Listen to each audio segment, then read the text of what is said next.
Los actos de corrupción, tráfico de influencias, complicidad con el crimen organizado y narcotráfico de exfuncionarios y del propio Mario López Valdés durante los 6 años que duró su administración han tapizado el gobierno de Quirino Ordaz Coppel. El exsecretario de Salud Ernesto Echeverría Ispuro, exdirector de Atención Médica Jaime Otañez García, exdirector de Obras Públicas José Luis Sevilla Suárez, exsecretario de la CEPIC Francisco Frías Castro, exsecretario de Gobierno Gerardo Vargas Landeros, exdirector de la Policía Ministerial Jesús Antonio Aguilar Íñiguez Chuitoño, este último señalado en el juicio del Chapo Guzmán como operador y enlace del cártel con las policías en Sinaloa. Todos estos exfuncionarios públicos están acusados de lo mismo: ejercicio indebido del servicio público y desempeño irregular de la función pública, es decir, robaron a manos llenas durante 6 años. El monto, dijo María Guadalupe Jan Rubio, titular de la Secretaría de Transparencia y Rendición de Cuentas al inicio del gobierno de Quirino Ordaz Coppel,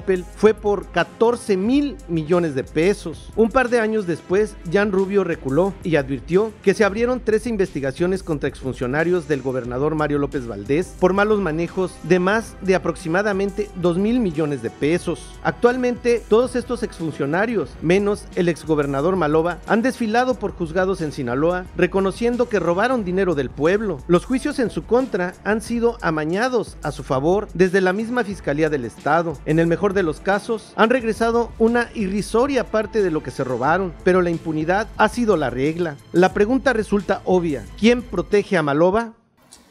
Gracias por acompañarnos a su canal por internet de Primera Visión. Soy Bernardino Chávez. Les damos la bienvenida desde Culiacán, Sinaloa, acá en el noroeste del país. Bueno, pues algo que Andrés Manuel López Obrador ha manifestado en estos 100 días ha sido su combate a la corrupción, esta cruzada contra la corrupción. Y aquí en Sinaloa, déjeme decirle que hay muchísimas cartas pendientes. El exgobernador Mario López Valdés, créalo que es como una calca de lo que pasó en Veracruz con Javier Duarte. A estas alturas, Maloba no ha sido ni señalado por ningún tipo de instancia judicial de tener algún expediente abierto. En cambio, sus principales operadores en el gobierno, lo que es el nivel más alto de funcionarios de su gobierno, han estado con señalamientos de corrupción, y algunos como Jesús Antonio Aguilar Íñiguez Chuitoño, quien pues ha sido señalado inclusive en el juicio contra el Chapo Guzmán de que estaba a la orden de lo que es el cártel de Sinaloa. Hoy vamos a platicar de esta corrupción desmedida que hay acá en Sinaloa y que no ha parado, inclusive ahora con todos estos procesos administrativos, legales que se han dado contra estos exfuncionarios, pues han sacado a la luz muchísima pus de corrupción que todavía está en este gobierno de Quirino Ordaz Coppel y que no parece ser que no va a llegar a ningún lado más que a la impunidad. Mario López Valdés está libre. Él inclusive de repente en entrevistas ha dicho que su gobierno ha sido uno de los mejores gobiernos de Sinaloa, y todos estos funcionarios pues están yendo a juicio y él pues parece ser que nadie lo toca. Ese es el tema de hoy. Para ello le voy a presentar a mis compañeros y amigos: Ricardo Arnulfo Mendoza. Me da muchísimo gusto saludarlos. Alejandro Sicario Rivas. ¿Qué tal? Un saludo a todos, que estén bien. Ernesto Saldaña García. Un saludo a Sinaloa y a todo México. El último es el exsecretario de Administración y Finanzas, Armando Villarreal Ibarra. Solicitó y obtuvo suspensión definitiva de un juez federal contra la orden de aprehensión que consiguió la Fiscalía General del Estado, esta de Juan José Ríos Estavillo, otro que también deja muchísimo que desear en lo que es esta legalidad y en lo que es hacerse justicia. Nada más para que se dé una idea de lo que estamos hablando, está la exdirectora de la Secretaría de Salud, Alejandra Gil Álvarez, Ella está acusada de entregar un contrato sin licitación por 14.775.000 pesos. Ernesto Echeverría, que ya lo hemos señalado aquí, 14.800.000 pesos. El exdirector de Atención Médica, Jaime Otoñaz García. Exdirector de Obras Públicas, José Luis Sevilla Suárez. Exdirector de la Policía Ministerial, Jesús Antonio Aguilar Íñiguez. El exsecretario de la CEPIC, Francisco Frías Castro. El exsecretario de Gobierno, Gerardo Vargas Landeros. Es decir, la mayoría de los exfuncionarios tienen señalamientos de corrupción, de complicidad con el crimen organizado, de que durante este gobierno de Mario López Valdés se llegó a una corrupción parecida a la de Peña Nieto a nivel federal. Alejandro, pues vemos que llaman a cuentas a Ernesto Echeverría, a José Luis Sevilla, a todas estas gentes las mandan llamar como para decirles, oye, ¿y qué podemos hacer con lo que se llevaron o con lo que se robaron? Porque ahora parece ser que la mecánica de esto es conciliar. ¿Cuánto te robaste? ¿Cuánto nos puedes regresar? Y todos están felices. Pero Mario López Valdés no aparece por ningún lado, al menos en lo que es un archivo a nivel de justicia, y esto nos deja una pregunta muy clara. ¿Quién está protegiendo a Mario López Valdés? Pues todo el aparato del Estado lo está protegiendo, desde poder ejecutivo, judicial, legislativo, porque ese totalmente atípico que una figura, un gobernador que trae la mancha, que trae todo una nube negra de corrupción encima, no haya comparecido ni siquiera ante un juez de barandilla. ¿Por qué? Porque creo yo que todavía el sistema de leyes, el sistema de combate a la corrupción está hecho totalmente a propósito para que estos delincuentes salgan libres, no tengan ningún inconveniente con la justicia y para que no paguen lo que se llevaron. Está el caso de Villarreal, por ejemplo, donde ni siquiera ha ofrecido reponer una parte de lo que lo acusan que extrajo de recursos públicos. Y estamos viendo que en el Congreso yo no he visto el tema en la mesa de debates. No he visto que el Poder Judicial esté proponiendo una reforma legal para que el delito de la corrupción sea castigado como debiera de ser, y tampoco veo al gobernador Quirino Ordaz Coppel con ese ánimo, esa voluntad política por cumplir la palabra que prometió cuando asumió el cargo, que dijo de que iba a perseguir a todo este tipo de delincuentes y que no iba a haber impunidad. Ahí está la impunidad. Estamos en el tercer año ya del sexenio de Quirino Ordaz Coppel y esta gente sigue libres, andan como Juan por su casa con todas las fortunas que se llevaron y riéndose de la justicia, porque cada vez que un juez los llama o los cita, ellos saben bien que van a estar unos 2 minutos en tribunales, en el juzgado, y van a salir totalmente libres, riéndose de los sinaloenses sobre todo. Es un caso muy parecido, por no decirlo igual, a lo que pasó en Veracruz con Javier Duarte. A Javier Duarte hemos de pensar que fue también una situación política, porque habiendo las mismas coincidencias, aquí en Sinaloa, pues nadie ha caído, porque todos entran y salen, no que es un juicio administrativo, los van a dejar 9 años sin ocupar ningún cargo público, se robaron 200 millones, pues damos 10 millones de pesos, o sea, se ajusta totalmente a toda esta corrupción y toda esta impunidad, pero parece ser que nadie detiene la corrupción aquí en Sinaloa. Bueno, desde los tiempos en que don Benito Juárez empezó a brillar como político, señalaba él una máxima donde hablaba de que nadie podía disponer de las rentas, o sea, del dinero público, sin responsabilidad. Siempre ha habido leyes, ha habido autoridades, pero los acuerdos de la justicia en este país siempre ha sido a nivel muy alto, ¿no? ¿Qué nos hace pensar a nosotros? Nos obliga a pensar distintas versiones debido a que no tenemos de parte de la autoridad ejemplos claros de que las cosas se hagan bien. Por eso es que Alejandro tiene derecho a dar su opinión, Bernardino, Ernesto, porque nos obligan a hacerlo, ¿no? ¿Qué diferencia hay entre Javier Duarte y Maloba políticamente? Que Maloba tuvo que haber hecho acuerdos con Enrique Peña Nieto para que Quirino fuera gobernador. En primer lugar, le tuvo que quitar del camino a Gerardo Vargas Landeros, que era parte de la continuidad que se pensaba que iba a ser por parte de Maloba.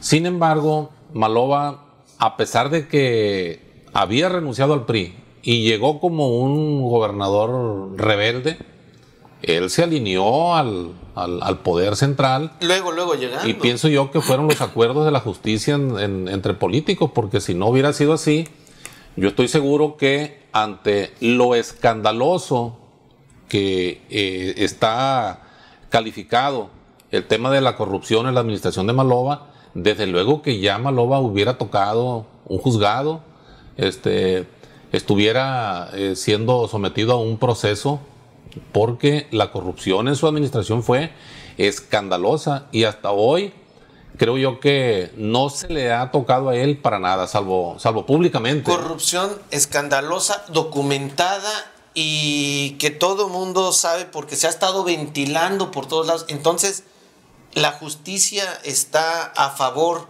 del que roba? Bueno, de ese nivel, ¿no? Porque pues claro que alguien que roba un costal de papas lo meten al bote, ¿no? Inmediatamente. Entonces, y alguien decía, grandes, bueno, ¿por qué si alguien le roba un desodorante en un establecimiento comercial, lo hacen que pague el triple y aparte no se lleva el desodorante? Pues así es. Bueno, la Ley de Responsabilidades Administrativas del Estado de Sinaloa establece que una persona que dispone de un dinero público de manera indebida lo pueden obligar a que regrese hasta el triple.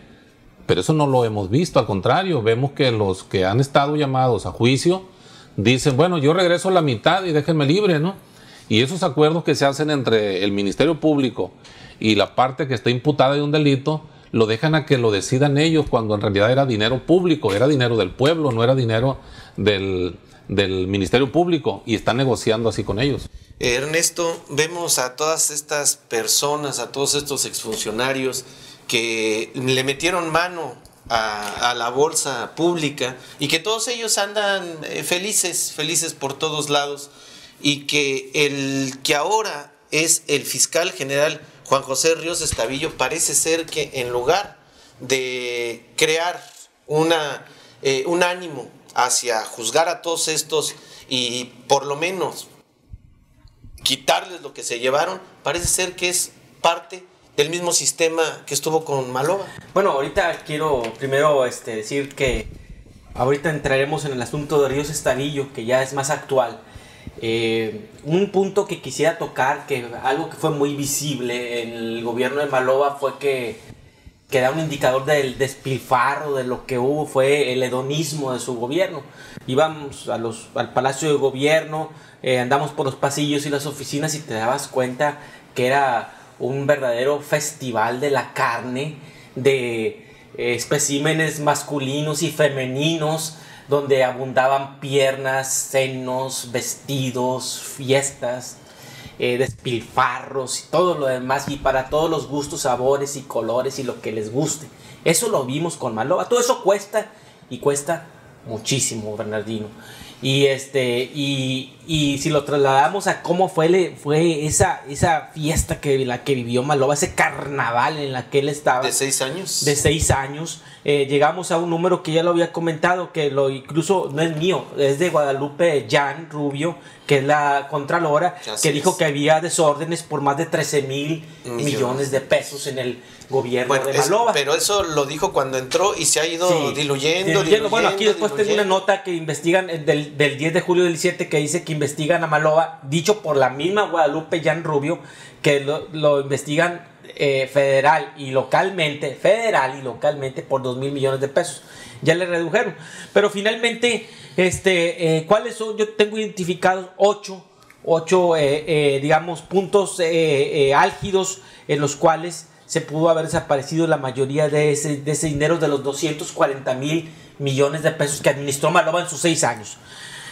Primero que el Instituto de las Pensiones de Sinaloa. Que todavía siguen en problema. El IPES, el desfalco en el ISTESIN, el desfalco en el fideicomiso CIAP de los maestros de ahorro y préstamo, los 930 millones de pesos en las videocámaras que rentaron, las obras infladas e inconclusas de Sevilla, como por decir la biblioteca Gilberto Owen, lo del estadio Ángel Flores, que lo hemos tratado. Y Sí. todavía deben, según dinero, a empresarios. Los préstamos a Banorte, vinculados a la familia Han Rong, que tiene un poder ilimitado en este país para transar y desfalcar. Los 160 millones que no devolvieron del ISR, que luego simularon devolverlos y se los volvieron a quitar. Y obviamente los decenas de desfalcos en el sector salud con Ernesto Echeverría. Que eso fue algo de lo más claro. Estos fueron los 8 más claros que hay. Y fue lo mismo que pasó en Chihuahua con Duarte, en Veracruz con el otro Duarte, en Quintana Roo con el gobernador que agarraron allá en Panamá. Se da cuenta que se fue repitiendo, clonando en cada estado de la República las tranzas. Esto haciéndolo a un lado de las vinculaciones con el narcotráfico y el dinero que pudo haber recibido Maloba por proteger a los narcos, citado en la revista Proceso el 5 de julio del año 2013, y donde el encabezado dice: Maloba bajo la sombra del narco. Entonces es, digamos, escandaloso lo que ocurre en Sinaloa, y sobre todo más escandaloso o más grande y perverso el poder que está detrás de Maloba, que no lo permiten tocar. Sí, porque lo que está detrás de Maloba, quien protege a Maloba, por supuesto debe ser el aparato federal, pero ya lo dejó Peña Nieto y ahora lo tiene Andrés Manuel López Obrador con esta oratoria de vamos a ir contra la corrupción. Ahí es donde está el flagelo en esta sociedad. Pero en Sinaloa yo no he visto que esa cuarta transformación ya se vean resultados con gentes que estén pagando por ser corruptas, que todo mundo sabe que son corruptas, como estas personas a las que estamos hablando. Mira, yo más en el ámbito local, cómo este tipo de delincuentes ha logrado borrar del mapa, por ejemplo, a instancias de combate a la corrupción como el Sistema Estatal Anticorrupción y su correspondiente Comité de Participación Ciudadana, la Secretaría de Transparencia y Rendición de Cuentas del gobierno de Quirino Ordaz Coppel y la misma Auditoría Superior del Estado, ¿no? Pero, o sea, ¿cómo se puede burlar todo este aparato? Meten a sus gentes, ¿no, Alejandro? Como que estos lo hacen, operan, vamos a crear esto, vamos a crear aquello, pero son operadores que van a favor de todos estos. Todo indica, y creo que tiene razón la sospecha ciudadana de que es un aparato cómplice, ¿no?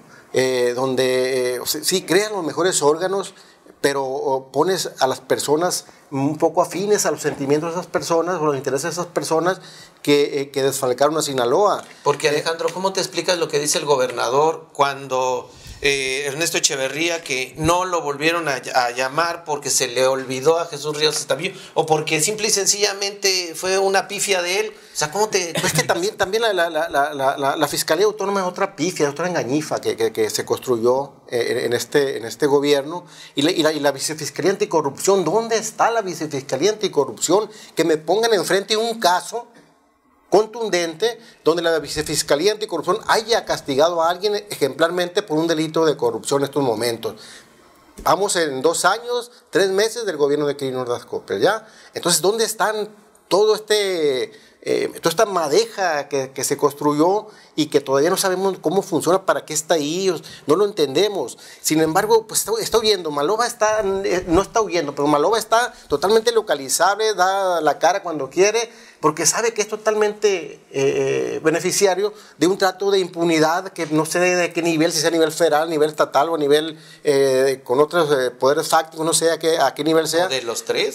Pero resulta de que no lo alcanzan, no lo tocan. Y ahí tenemos que dentro de algunos años nos vamos a enterar, por ejemplo, lo que nos estamos enterando, de que Felipe Calderón hizo un gran fraude al comprarle a Toledo Corro terrenos que no son de Toledo Corro, 120 millones de dólares, por ejemplo, Las Cabras, que pertenece a un fondo legal de Chametla y que gran parte de esa extensión, esa zona de reserva ecológica, pues Toledo la pudo vender la pudo vender en 120 millones de dólares y ahí se creó un simulacro de centro integralmente planeado al que le han metido aparte 2,000 millones de pesos. ¿Cómo es posible que suceda eso? Que lo anunciaron algunos medios. ¿Cómo es posible que suceda esto? Siempre se ha denunciado. Que sucede que nunca se actúe, pues. No, O sea, nunca se actúe. incluso Entonces, a Toledo Corro, que cómo se estaba haciendo de todos esos terrenos. ahí va el caso Maloba, a ese canasto de la impunidad, donde ya verdad que ya están aflorando demasiado gusanos y nadie. Algo que dijo muy cierto Ricardo Arnulfo fue: sigue la ruta del dinero. Si a ti te dieran el poder, o a ti, Bernardino, Ricardo, a mí, de seguir la ruta del dinero, de poder, pues nosotros llegamos hasta Andorra o de Panamá. ¿Por qué el fiscal general no? Ese es una situación muy clara, ¿no, Ricardo? O sea, todas estas gentes se han hecho inmensamente ricas, ¿no? Todos los exgobernadores, Millán, Aguilar, pues Maloba, y tienen beneficiarios por todos lados, tienen prestanombres, tienen gente metidas en secretarías, o sea, es un grupo totalmente localizable, todos percibimos quiénes operan para Juan Millán, quiénes operan para Aguilar, quiénes operan para Maloba, y todos operan legalmente, ¿no? Sí, mira, es que lo que mencionaste ahorita de la bolsa de dinero, es que la bolsa de dinero público, el dinero del pueblo, que proviene de recursos federales, que realmente son recursos captados del pueblo. Lo que pasa es que luego te regresan lo que ellos te van a regresar. Pero tenemos recursos federales, recursos estatales, hablando del gobierno del estado, que ellos los administran a su manera. Y esto lo hemos visto, yo como abogado lo he visto desde que me tocó trabajar como profesionista, desde la época de Francisco Labastida, en donde ellos gestionan recursos federales ante el gobierno, se los envían etiquetados, pero llegando aquí lo gastan en lo que les da su gana y no hay poder que los obligue a que respondan por los delitos, los desvíos que han cometido. Eso es de lo que se está señalando a muchos de los colaboradores de Maloba. Cuando un servidor público o funcionario público viola la ley, es sujeto a que se le finquen responsabilidades. Algunas serán responsabilidades administrativas, otras responsabilidades penales, otras responsabilidades políticas. ¿Cuándo se ha visto que en Sinaloa se le inicie un juicio político a un gobernador? ¿Cuándo se le ha visto que se le inicie un proceso penal? La ley de responsabilidades administrativas señala que las faltas que cometa un funcionario, un servidor público, prescriben a los 5 años. Eso es lo que están esperando para Maloba, que se pasen los 5 años y después digan que ya no se pudo hacer nada, que esa sea la defensa de él. Pero ahorita la defensa más grande que él tiene es el respaldo del gobierno, porque no hay fiscal que lo toque, no hay juez que lo pueda llamar a cuentas, y también, como dice Alejandro, pues él goza de completa libertad, respaldo, que él no anda preocupado por nada, porque él ya sabe que los acuerdos a los que él pudo haber llegado se los tienen que cumplir, y así se manejan él y todo el equipo que él operó en su sexenio. A eso iba, que no nada más es él. No, es un equipo, es una todo el equipo, sí. Por ejemplo, Vargas Landeros ahora tiene una columna y anda siempre diciendo que él es uno de los seguidores de Andrés Manuel, el más ferviente seguidor de Andrés Manuel. Sí, lo hemos visto en los columnas. Y todos estos que están ahí tampoco andan escondidos. Entran a un juzgado y salen riéndose y todo el mundo lo ve y no pasa nada. ¿Cómo corres a Vargas Landeros de Sinaloa? Pues persíguelo con un polígrafo y sale corriendo. Pues, de aquí, digo, ya no le van a quedar ganas de volver. Vargas Landeros, Chuy Toño, Frías Castro, el finado comandante Carrasco, que debía muchas y que había cosas muy turbias ahí atrás de él, Juan Pablo Yamuni, Fran Córdoba, Sevilla Suárez, Armando Villarreal, Echeverría, el exalcalde de Ahome, Duarte, el Diablo Higuera, el Morrín Torres, que hace rato, antes de iniciar la grabación, estaba comentando el Bernardino que ya teníamos un poco olvidado aquellas grabaciones donde su secretario, dijiste, de Obras Públicas, Ramírez, decía que tenía los 3 milloncitos de la compañía chica, dijiste, ¿verdad? Sí, así es. Y faltaba la grande. Y bueno, en la campaña donde estaba en Mazatlán, él habló con el que iba por el PRI. Y alrededor de todo esto está José Antonio Ríos Estavillo, que es el fiscal general, el de anticorrupción, que va a perseguir a estas personas y simple y sencillamente hace absolutamente nada, perdona, como dice aquí Ricardo, con menos de la mitad del posible desvío, les da la impunidad, les da la certeza de que se van a seguir riendo de Sinaloa. Ríos Estavillo, el que no investiga homicidios, habiendo identificado plenamente al homicida, y luego culpa falsamente de una obstrucción a una magistrada que no está en su ámbito de esfera de competencia, cobardemente lo hace. Finalmente, pues mira, todo esto a la ciudadanía que... No, y a Cázares Insunza, cuando antes de que hubiera un proceso, él lo señala de que lo están investigando, ya se acabó la investigación, porque no podía hacer eso legalmente. Ya puede estar en Timbuktu y jamás lo van a encontrar. Finalmente, pues a todos los ciudadanos, a los más de 3.200.000 sinaloenses que debemos saber ahorita, pues esto nos llena de rabia, de odio, de impotencia, de desencanto, y esto no abona. Entonces, ¿qué es lo que debe de hacer? Pues que el gobierno federal, que está en un ámbito más allá, más por encima, con más poder, pues debe de darnos certidumbre. Pero si llega y dice el gobernador aquí, es bueno, y si lo abuchean no me importa, pues eso no abona a que nosotros queremos justicia. Esto se replica en los 32 estados de la República, ¿verdad? Por supuesto. Porque últimamente, ¿no viste el cochinero que pasó en Colima con el secretario de Turismo? Abuchean al gobernador y luego dice el gobernador que su gobierno está bien, pero eso es solamente una punta del iceberg del mugrero que pero a comparación de otros gobernadores que han sido abuchados, él también se manifiesta diciendo, ya sé que son provocadores y que vienen de un grupo, y ya te vi. Es el libreto que van a seguir. Es el libreto que van a seguir, y se empieza a filtrar una especie de manual en todo esto, y a los 2 días agarran al secretario. Todo el mundo ahí, me imagino que el gobierno federal, sí, tiene información para decir a dónde puedes ir, a dónde no puedes ir. Lo peor de yo ahí lo veo con esa situación. Si no se hace justicia, van a sumir a este país, no en 6, sino en 20 años más de desesperanza, y este país va a transitar en las, digamos, lúgubres aguas de la mediocridad. Ernesto, pero abonando a lo que estás diciendo, por ejemplo, si llega Andrés Manuel y dice que Quirino Ordaz es el que debe de estar ahí, y le da una palmada ahí a Quirino Ordaz como gobernador, y luego sale una estadística de que dice que es el mejor gobernador ahorita en México, ¿cómo estarán los otros, no? Mira, pero imagínate entonces cómo está esto. Desgraciadamente Andrés Manuel se fue por la fácil, ¿verdad? Pero tiene que entender como presidente que no puede manejar el doble discurso de el pueblo pone y el pueblo quita, y luego que le diga a la sociedad, como pasó en Colima, de que respeten a la autoridad. Pues si el pueblo te está diciendo que esa autoridad no está funcionando, prueba hasta ahí lo que pasó en los asesinatos. En Morelos también pasó eso con lo de que quieren construir una... Y aquí en Sinaloa con lo de las cabras, ¿verdad? O sea, que Maloba hizo esa tranza con el Felipe Calderón. Y bueno, finalmente, pues aquí el llamado es que debe de entender, de pasar del no te veo, no te oigo, no me importas, de la presidencia de la República al sí te veo, pueblo, sí te oigo, sí me importas y sí te hago caso. Si no, esto le digo, vuelvo a repetir, a mediano y a corto plazo, las dictaduras, retiro esa palabra, las regímenes presidencialistas tienen éxito.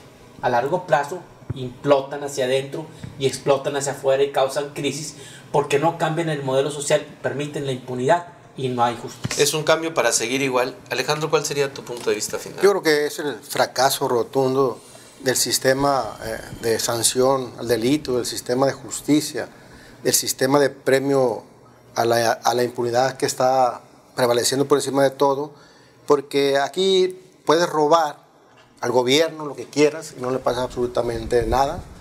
Puedes asesinar a quien quieras, donde quieras, como quieras, y no le pasa nada a los delincuentes. Puedes desaparecer a las personas y echarlas en una fosa común y no pasa nada. Entonces creo que todo está dentro de aquella normalidad que decretó Maloba en un momento, de que Sinaloa está normal, ¿no? En esta tesitura de que no hay quien haga valer la ley, no hay quien tenga la voluntad política para sancionar a quienes cometen delitos y no hay tampoco una expresión firme, fuerte, enérgica ciudadana protestando por todos estos desfalcos que sufrió el Estado. Una fuerza ciudadana no hay. Ese es, la verdad, algo triste. Organizada no hay todavía. Mira, yo me voy a regresar un poco más al origen de cómo llegó Maloba a la gubernatura con ese equipo de gobierno que formó. A que recordemos como sociedad que la fuente también de la corrupción es la forma en que se han operado los partidos políticos en México, ¿no? Porque Maloba fue impulsado por el PAN, por el PRD, por el PT y al final resultó protegido por el PRI. Así es. Entonces ahorita yo creo que los mexicanos estamos esperando que Morena, que es la que tiene a su cargo la mayor parte del gobierno en el país, que no se convierta en cómplice de este pasado que tanto daño le ha dado a México. Pero tiene, de todos esos partidos que señaló Ricardo, tiene gente muy cercana a López Obrador, del PAN, del PRD, del PT, inclusive del PRI. Y volvemos a lo mismo, ahorita lo mencionó Alejandro aquí, ¿verdad? No hay una sociedad organizada que reclame, parece la sociedad apática.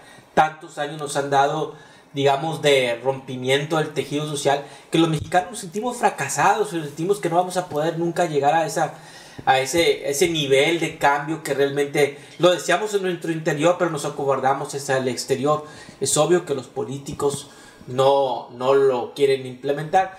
Esperemos que este nuevo régimen, y tiene el tiempo contado, y no tiene derecho a cometer errores, porque destruir una vez más la esperanza del pueblo, vuelvo a repetir, es hundir en todos los ámbitos a este país, en la mediocridad y en el retroceso. Simple y sencillamente nos damos cuenta que México, un país de más de 130 millones de habitantes, damos pobres resultados en las Olimpiadas. Ahí es cuando nos comparamos con otros países, ahí es donde ya realmente te das cuenta, ¿verdad?, de qué nivel más o menos tiene. Y ahí es donde nos vamos a dar cuenta realmente si existe un cambio de actitud, una sociedad que debe de organizarse y debe de exigirle a las escaleras de arriba que se limpien de arriba para abajo. No es meter a la cárcel a 100,000 gentes, es a las cabezas principales que fueron los que orquestaron este saqueo en Sinaloa. Entonces depende de la ciudadanía de abajo, pero también depende de la voluntad política de arriba. Estamos llegando al final de este programa. Por favor, denos su punto de vista, es importantísimo para nosotros. En Sinaloa reina completamente la impunidad, la corrupción galopa libremente, y todas estas formas que tienen los políticos con el crimen organizado en todas sus esferas de crimen organizado, pues las podemos ver en cada una de las situaciones que llegan como una muestra de cómo se maneja la ley aquí en Sinaloa. Todo esto es corrupción, todo esto es impunidad y sigue alegremente galopando. Gracias, nos vemos en una siguiente ocasión. Hasta entonces. Hasta luego. Hasta siempre.